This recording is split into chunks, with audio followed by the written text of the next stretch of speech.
Čau lidi, to jsem já, vítám dnes a já vás vítám u dalšího. No a dneska tady máme první Roblox tutoriál. No nic, na začátek bych vám chtěl ukázat základy Roblox studia, což je docela jednoduchý. No nic, na začátek si prostě vyberete nějakou mapu, na kterou chcete vytvářet nějakou hru. Takže si třeba vyberete baseplate. Jste na svém baseplateu. Co je s mou myší? Hej. Míško.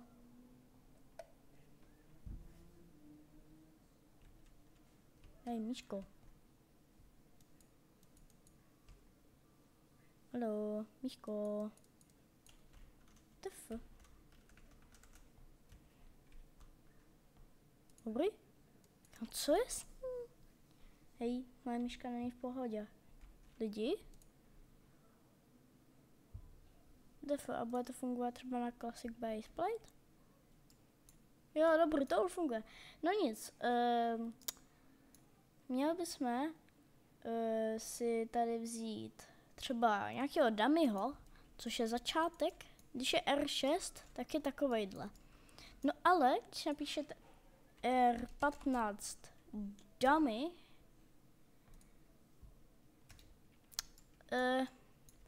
tak má tady ty prostě části.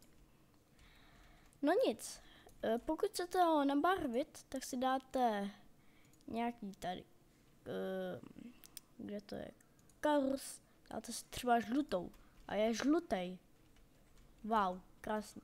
A třeba, když chcete udělat animaci, tak si dáte avatar, animation editor, dáte si boom a nějak si to pojmenujete, třeba test animation. Tak, teď si to musíte dát na nějakou prostě část, takže tady třeba na 10.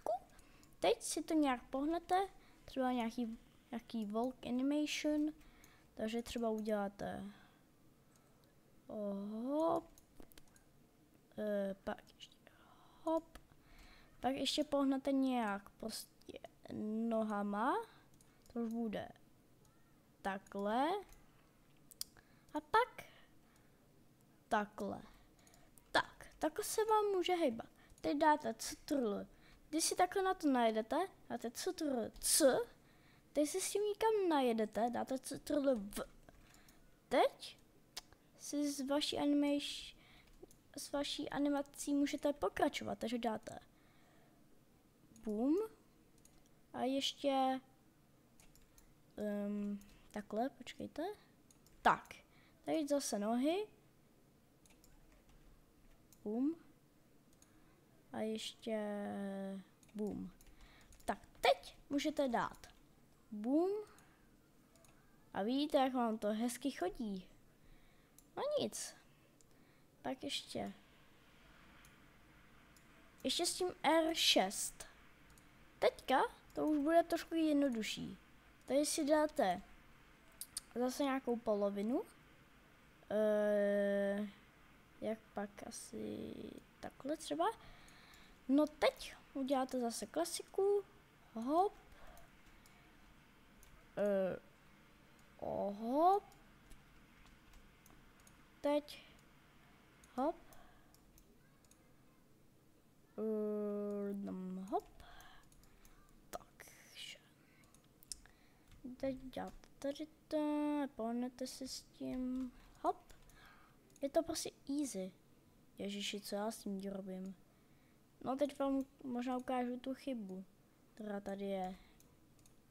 Co asi každému se to stává, ale jo. Takhle si s tím pohnete. Teď to zapnete. Možná to ještě můžete přetáhnout. Vidíte, že vám to hezky chodí. Kdybyste to chtěli mít další, tak si dáte třeba 2 minuty. Můžete si to přetáhnout až na 2 minuty. A teď koukejte, jak to máte dlouhý. Ale to možná je ta špatná varianta. Pak budete mít blbou animaci, že jo. Můžete dát přes 1 minutu. Nebo 24. Počkejte. Jo, to už je lepší. No nic, teď vám ukážu, jak jakoby stavět líp. Teďka si třeba dáte tady ten brick z toolboxu, anebo kdybyste si chtěli náhodou vzít svůj, dáte home a dáte part. Že jo, když máte nastavenou svoji barvu, tak si prostě berte svoji, kterou byste jakoby chtěli. No nic, když dáte move, máte prostě si hejbat s tou věcí a když dáte scale, můžete se s ní nějak pohybovat. No nic, ještě když dáte rotate, tak můžete se s ní random otáčet. No nic, když dáte delete, tak třeba, když napíšete enemy, tak tady máte třeba NPC enemy. Tak, teď dáte tady tu šipku, tady máte její staty. Třeba, když dáte respawn, tak se teďka nerespawne, když ho zabijete.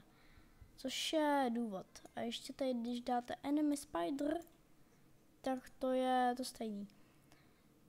Taky má respawn. A když si dáte sport, tak tady máte různý swordy, jako třeba tady sword. Dáte si, jestli to budete mít starter pack, to znamená, že když zapnete hru, tak už automaticky budete mít u sebe.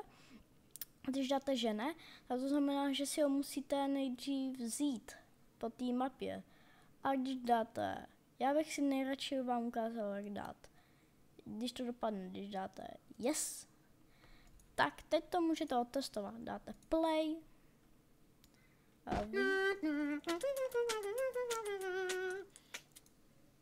No, ale možná byste mohli odendat ty zvuky, protože si je tam nechcete. Jo. Tady ty zvuky. Tak. Teď to už bude lepší. Ježíš, ale to je trošku nahlas. Dobrý, to už je lepší. Hej, brácho, proč to zabiješ? Jo, trošku se rozpadl. Tak můžete zabít Spidera. Je mrtvej. A jde normálně po vás. No, nějaký ty enemies jsou trošku blbý. Protože pro vás nejdou, jo? Ale normálně by to fungovalo. A ještě můžete třeba dát... Ježiši, co to furt je? Když dáte třeba tady house a chcete si smalcat baseplate, tak prostě máte jenom barák. A když chcete dát anchor, tak to bych pro vás moc nedělal, protože vy možná někteří víte, co se asi stane. No, tak to je ta špatná varianta, protože když si dáte neutrální spawn, no tak uvidíte. On prostě padá. Víte? On prostě padá. No ale, když dáte anchor, tak víte, že normálně stojí. No je to dobrý. Prostě vidíte. No ale když dáte ctrl z a ještě jednou a ještě jednou a ještě jednou a ještě jednou, tak máte svůj baseplate zpátky. No nic, ještě bych vám chtěl ukázat, jak se to vlastně saveuje. Takže nějak si to pojmenujete, třeba test game, dáte, jestli to bylo nějaký team create, dáte, že to nebylo na VR a ještě dáte nějaký prostě genre, což třeba nic nebylo. Třeba, že to byla, nebo že to bylo třeba, já nevím, adventure, Tak dáte save. Tak teď, pokud už to rovnou chcete dát na Roblox, tak tady si můžete udělat nějakou svoji náhledovku, že jo. Třeba tady mám nějaké obrázky. Třeba tady Roblox si dám. Tak teď, když dáte komunikace, tady máte, jestli si můžete mluvit s lidma s mikrofonem. Teď dáte permission, což je public. Jestli to můžou hrát všichni na Robloxu, nebo jestli to můžou hrát jenom developeři, nebo jestli to můžou hrát vaši kamarádi na Robloxu. Když dáte public, dáte save, dáte file, dáte publish to Roblox. No a ještě, když už dáte ten publish to Roblox, už to prostě máte na Robloxu a můžou to hrát lidi. Já umím takový jeden skript, který se jmenuje mouse cursor. Když dáte images, dáte mouse cursor, tak to bude takhle. Já jsem si bouchnul do mikrofonu. Vyberte si nějaký krásný mouse cursor. Vyberete si třeba, já nevím, tady ten dáte, tady tu lupu, dáte tohle, dáte copy asset ID. Teďka dáte starter guide, dáte lokální skript. Teďka, když napíšete lokální mouse rovná se game players local pairs get mouse. Teďka pojedete o dva řádky, dejte mouse icon rovná se RBXA did dvojtečka boom boom, dáte ctrl. Teďka tady máte to svoje IDčko. Teďka když to zapnete tu hru, tak máte svoji myš, což je strašně dobrý. A když si vezmete ten sword, což můžete napravit, dáte starter pack, to si smažete, tak máte svoji myš. No nic, to by bylo pro naše všechno. Doufám, že se vám to líbilo. Ano, dát like a odběr a zatím čau.